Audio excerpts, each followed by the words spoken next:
Juste avant de commencer la vidéo, je voulais vous remercier car on est arrivé à 100 abonnés sur la chaîne. Merci beaucoup pour tout votre soutien, c'est juste énorme. Je vais bientôt organiser un petit concours qui va mettre pas mal de temps avant d'arriver, mais je voulais vous prévenir quand même. Donc vérifiez bien que vous me suivez bien sur ma chaîne YouTube, vous avez bien enclenché la cloche et sur mon Instagram. Et je vous remercie encore pour tout votre soutien, merci beaucoup.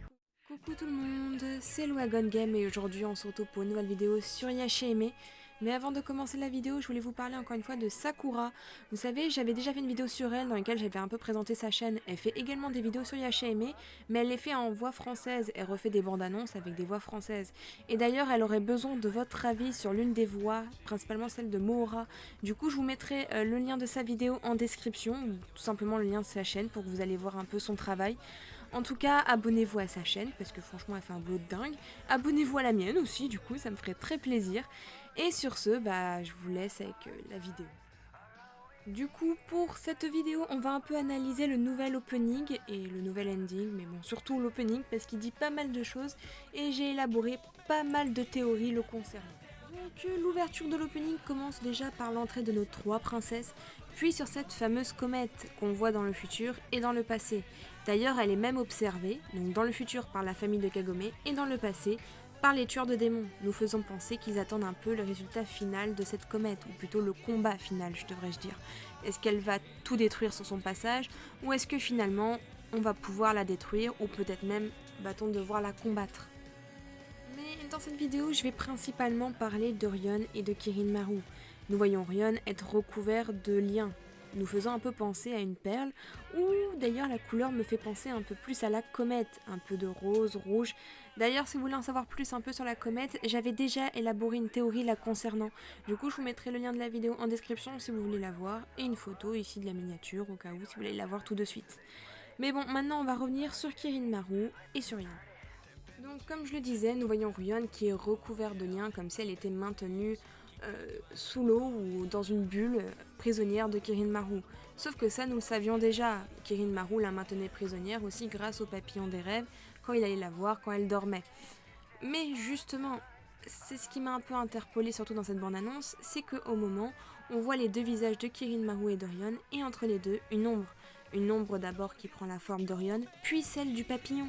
Donc est-ce que c'est pour juste nous rappeler que le papillon maintenait Rion prisonnière, ou est-ce peut-être un peu plus profond que ça? Après tout, je vous rappelle que celui qui utilisait le papillon des rêves pour aller voir Rion était Kirin Maru, tout comme Rin et Setsuna. Mais lorsque nous comparons les deux, il y a une énorme différence de taille. Déjà, la couleur des deux papillons est différente, mais surtout celui de Rin et Setsuna vient de l'arbre du temps. Mais alors comment Kirin Maru a fait pour en avoir un? Kirin Maru l'aurait-il volé à l'arbre du temps? Aurait-il un passé entre eux d'ailleurs? Car je vous rappelle qu'en début de la saison 1, l'arbre du temps avait demandé à nos princesses de tuer Kirin Maru. Mais pour quelle raison? Donc déjà, quel est l'objectif de Kirin Maru? C'est de dominer le futur. Mais pour dominer le futur, il doit enclencher la roue du temps. La roue du temps qui ne peut être enclenchée que par Akuru. Akuru qui ne peut être vu que par les descendants du général chien. Et si c'est pour cela que Kirin Maru et le général chien se battaient? Pour Akuru, ou tout simplement pour la roue du temps. Peut-être que Kirin Maru voulait prendre le dessus car il trouvait que le général chien n'utilisait pas la roue du temps à sa juste valeur. Peut-être que finalement, la seule chose que veut faire Kirin Maru, c'est surpasser son rival de toujours, en dominant le temps. Maintenant, revenons sur Yon, qui est un peu également l'une des grandes obsessions de Kirin Maru, me faisant penser un peu à l'ancien voleur Onigumo, qui était obsédé par Kikyo. C'est d'ailleurs cette obsession qui a donné naissance à Naraku. Finalement, ne serait-ce pas pareil pour Kirin Maru avec le papillon? Son obsession pour garder Rion près de lui, pour dominer le temps, aurait-il peut-être donné naissance à un pouvoir que lui-même ne peut pas contrôler? Nous voyons également Sesshomaru entouré d'une aura violette. Donc cette aura a été causée parce qu'il a pris le coup à la place de nos princesses. Et d'ailleurs, nous voyons Rin apparaître dans une forêt, me faisant penser d'ailleurs à celle qu'on voit dans le preview du prochain épisode. Serait-ce pour préserver la vie de ces Shomaru qui se trouvent dans cet endroit, ou est-ce que nos princesses devront-elles aller les sauver? Et en leur absence, est-ce que ce serait peut-être Inuyasha et Kagome qui formeront nos princesses? Après tout, je vous rappelle que c'est un peu ce qui se passe dans l'épisode actuel. Inuyasha va sûrement expliquer à Towa comment elle peut convoquer Tenseiga. D'ailleurs, nous voyons également le professeur de Towa, Mais on sait pas trop vraiment quel est son objectif à lui. Veut-il vraiment faire venir Kirin Maru ou veut-il tout simplement que quelqu'un sauve l'avenir de cette fameuse comète? Mais surtout, qu'adviendra-t-il de Riku et du professeur si jamais Kirin Maru venait à mourir? Après tout, ce sont des parties de lui-même, alors est-ce qu'ils vont disparaître avec lui en même temps?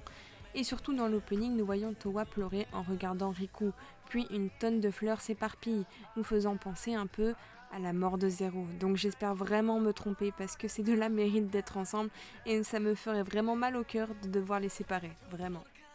Et voilà, c'est déjà la fin de cette vidéo, donc j'espère qu'elle vous aura plu.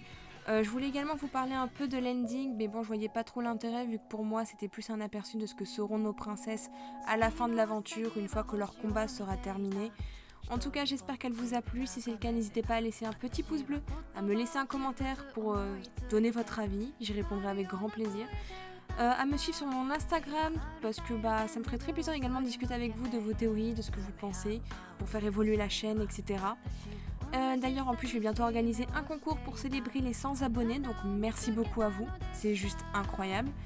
Et sur ce, encore une fois, je vous invite à vous abonner si ce n'est pas déjà fait, à enclencher la petite cloche. Encore une fois, allez voir la chaîne de Sakura pour lui donner votre avis sur ses vidéos et sur son travail. Et moi, je vous dis à la prochaine pour de nouvelles vidéos. Bye bye!